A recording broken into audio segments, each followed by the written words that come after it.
तीन केंद्र शासित प्रदेशों समेत देश के 12 राज्यों में इस वक्त वोटर लिस्ट वेरिफिकेशन के लिए चुनाव आयोग की ओर से स्पेशल इंटेंसिव रिवीजन यानी SIR कराया जा रहा है। इससे पहले चुनाव आयोग बिहार में यह प्रक्रिया करा चुका है। तब से लेकर अब तक इस मुद्दे पर विपक्ष लगातार चुनाव आयोग और बीजेपी सरकार पर हमलावर है। यह मुद्दा सुप्रीम कोर्ट भी जा चुका है, सुनवाई यहां चल रही है, लेकिन अब यह मुद्दा देश की सबसे बड़ी पंचायत संसद पहुंच चुका है। लोकसभा में आज चुनाव सुधारों पर चर्चा चल रही है।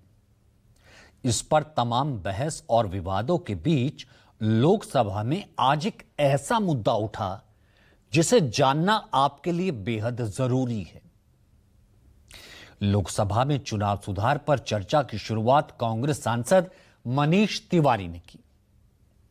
मनीष तिवारी ने कहा कि देश में निष्पक्ष चुनाव कराए जाने की इस वक्त जरूरत है। यह वक्त की मांग है। ईवीएम की विश्वसनीयता पर सवाल उठ रहे हैं, लिहाजा देश में बैलेट पेपर से चुनाव करवाए जाए। सुनिए। आज इस देश में बहुत लोगों को यह चिंता है।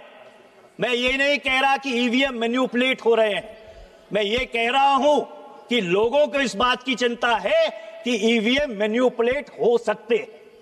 और जब आवाम का भरोसा लोकतंत्र में टूटता है तो अराजकता फैलती है। अध्यक्ष जी, अराजकता फैलती है। और मैं अध्यक्ष जी बहुत जिम्मेदारी से यह बात कह रहा हूं कि इसका ये जो लोगों में आशंका है, इसको हल करने के दो ही तरीके हैं।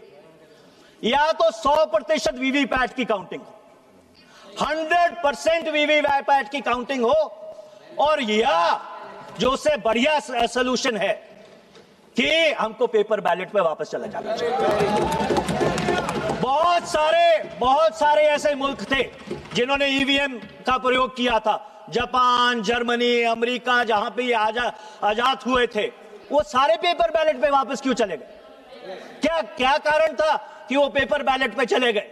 वो कारण ये था that after all the EVM is a machine and any machine can be manipulated. अगर EVM में सब कुछ ठीक है, सब कुछ बिल्कुल पारदर्शित है, everything is kosher, everything is above board, 6 प्रदेशों में चुनाव होने जा रहे हैं, केरल, तमिलनाडु, पश्चिम बंगाल, असम, पुडुचेरी, पेपर बैलेट पे करा लीजिएगा चुनाव। दूध का दूध, पानी का पानी हो जाएगा।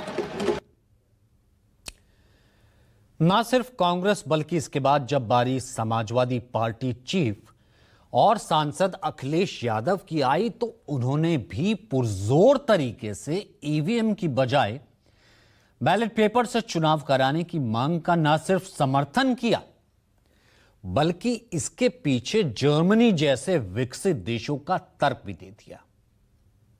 इलेक्शन बैलेट पेपर से होना चाहिए, और इसलिए होना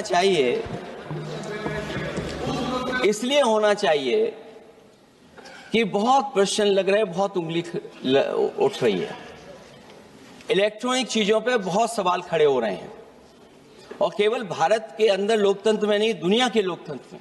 ये जो लोग कुछ कह रहे हैं इलेक्ट्रॉनिक की बात और टेक्नोलॉजी की बात कर रहे हैं, मैं उनसे कहना चाहता हूं कि भारत और जर्मनी की तुलना कर लें, भारत और अमेरिका की तुलना कर लें, भारत की और जापान की तुलना कर लें, हम कहां खड़े हैं। अगर वो संपन्न देश जो टेक्नोलॉजी में हमसे कई गुना आगे हैं, अगर वो स्वीकार नहीं कर रहे ईवीएम, तो आखिरकार हम ईवीएम को क्यों स्वीकार कर रहे हैं?